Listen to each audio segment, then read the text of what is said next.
बिना लाइसेंस के गवथी कट्टा, जिंदा कारतूस और अन्य खतरनाक हथियार रखने के आरोप में बोईसर पुलिस स्टेशन द्वारा आरोपियों के खिलाफ कार्रवाई की गई। आपको बता दें कि आगामी लोकसभा चुनाव 2024 के मद्देनजर पालघर के पुलिस अधीक्षक बाला साहेब पाटिल ने जिले के सभी उप विभागीय पुलिस अधिकारियों और सभी पुलिस स्टेशनों के प्रभारी अधिकारियों के साथ बैठक की और उन्हें अवैध गतिविधियों के खिलाफ उचित कार्रवाई करने और कानून व्यवस्था बनाए रखने का निर्देश दिया। बोईसर पुलिस स्टेशन के प्रभारी अधिकारी पोनी शिरीष पवार के अनुसार मौजे बोईसर, दांडीपाड़ा, लोखंडीपाड़ा के आगे वाघरी बस्ती, बोईसर, टीटी जिला गोपनीय सूचना मिली थी कि पालघर में एक एएसएम बिना लाइसेंस के अवैध रूप से आग्नेयास्त्र और खतरनाक हथियार रखता है। प्राप्त सूचना के आधार पर बाला साहेब पाटिल, पुलिस अधीक्षक पालघर पंकज शिरसाट, अतिरिक्त पुलिस अधीक्षक पालघर विकास नाइक, उप विभागीय पुलिस अधिकारी बोईसर डिवीजन के मार्गदर्शन में पोनी शिरीष पवार, प्रभारी अधिकारी बोईसर पुलिस स्टेशन ने पौपानी विट्ठल मणिकेरी की एक टीम का गठन किया। उक्त टीम ने दिनांक 28 मार्च 2024 को लगभग 12:40 पर उपरोक्त स्थान पर छापा मारकर आरोपी दीपक सवाभाऊ पवार उम्र 55 वर्ष निवासी को गिरफ्तार कर लिया। दांडीपाड़ा से लोखंडीपाड़ा तक वाघरी चाल, बोईसर जिला के आगे। पालघर स्थित आवास की तलाशी के दौरान यह पाया गया कि उसके पास बिना लाइसेंस के अवैध रूप से आग्नेयास्त्र और निम्नलिखित प्रकार के खतरनाक हथियार थे। उक्त आरोपी को गिरफ्तार कर लिया गया है तथा उसके विरुद्ध बोईसर पुलिस स्टेशन कई धाराओं में मामला दर्ज किया गया है। उक्त अपराध की आगे की जांच पोनी शिरीष पवार, प्रभारी अधिकारी बोईसर पुलिस स्टेशन के मार्गदर्शन में सफौ सुरेश दुसाने नामित बोईसर पुलिस स्टेशन द्वारा की जा रही है। इन्वेस्टिगेशन टाइम्स से A.K. पांडे की रिपोर्ट। पुलिस ने 3 गुने का आज डिटेक्शन हुआ है। उसमें से पहला गुना है अभी इलेक्शन के वजह से हर जगह पे कोम्बिंग ऑपरेशन चल रहा है। एक इन्फॉर्मेशन बोईसर पुलिस स्टेशन को मिली थी कि एक एरिया में एक आदमी के पास कुछ वेपन्स उसने रखे हैं।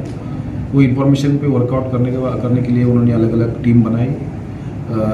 उन्होंने रेड किया उसी जगह पे एक वेपन पिस्टल, उसके साथ 2 राउंड्स और कुछ दूसरे भी वेपन मिले हैं।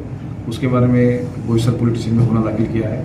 बोईसर के प्रभारी अधिकारी उसका इन्वेस्टिगेट कर रहे हैं। उसका क्या कारण है, किस लिए वेपन लाए थे, वो आगे के तपास में पता चल जाएगा। दूसरा एक केस था जो पिछले साल अक्टूबर में दाखिल हुआ था। बॉम्बे रेवान कंपनी का कुछ इलेक्ट्रिक सर्किट्स वो गायब थे, उसके बारे में चोरी का गुना दाखिल हुआ था। उसके लिए हमारे एलसीबी के अलग अलग टीम बनाई थी और एक टीम को पता चला कि कुछ इन्फॉर्मेशन कल मिली थी कि एक जगह पे वो इस तरह की सर्किट्स बेचने के लिए एक आदमी आ रहा है। उस पर हमने उसको कब्जे में लिया। उसके बाद उसके पास से कुछ चीज़ें बरामद की गई और उसने कबूली दिया है कि वो सब माल उसने चोरी किया था, वो कहाँ पे रखा है उसके बारे में भी डिटेल्स मिला है। आगे की तपास में वो भी बरामद किया जाएगा। तीसरा जो महत्वपूर्ण गुना है वो 15 मार्च को डानू पुलिस स्टेशन के एरिया में, लोनीपाड़ा के एरिया में हुआ था। एक महिला की मृत्यु हुई थी।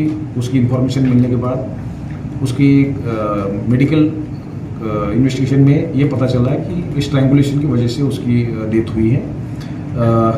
उसके बाद हमने 302 दाखिल किया था और उसके साथ जो रहने वाला आदमी था वो फरार हुआ था। वो वेस्ट बंगाल में होने की खबर हमें मिली। उसके बाद हमारी टीम वेस्ट बंगाल में गई। वहाँ पे 7 दिन रहने के बाद उसको कब्जे में लेने में हमें सफलता प्राप्त हुई और अभी आगे का तपास वहाँ के एसडीपीओ श्रीमती अंकिता कर्ण से कर रहे हैं और उसमें पता चल जाएगा कि उसका मोटिव क्या है, किस लिए उसने मर्डर किया था और वो कब से साथ में रह रहे थे। वो सभी चीज़ें जो है वो तपास में सामने आ जाएगी। सर, अभी जो आरोपी को पकड़ा उसके पास से वेपन्स मिला है, कोई इतने मिले, इतने बड़े अगर वो आरोपी ने हथियार रखा था तो इसके पीछे क्या उसका उद्देश्य था, कुछ जांच में पता चला अभी तक? अभी इतने वेपन्स अगर कोई आदमी रखता है तो उसका मतलब ये है कि उसके दिमाग में कुछ ना कुछ तो आगे भविष्य में कुछ कांड करने का विचार होगा या कुछ कांड किया होगा। उसमें से क्या किया है वो इन्वेस्टिगेशन में पता चल जाएगा। सर, दूसरा मुद्दा बॉम्बे रेवन्स का है, तो उसमें कितने आरोपी अरेस्ट किए गए, उन लोगों ने किस तरह उस चोरी घटना को अंजाम दिया था, और कितने आरोपी हो सकते हैं ये जो इसमें? चीज़ चुराई थी वो टेक्निकल चीज़ है जो इसी तरह की कारखाने में यूज़ किया जाता है। उसका ग्राहक जो है इसी कारखाने में यानी इसी टेक्सटाइल मिल में होता है।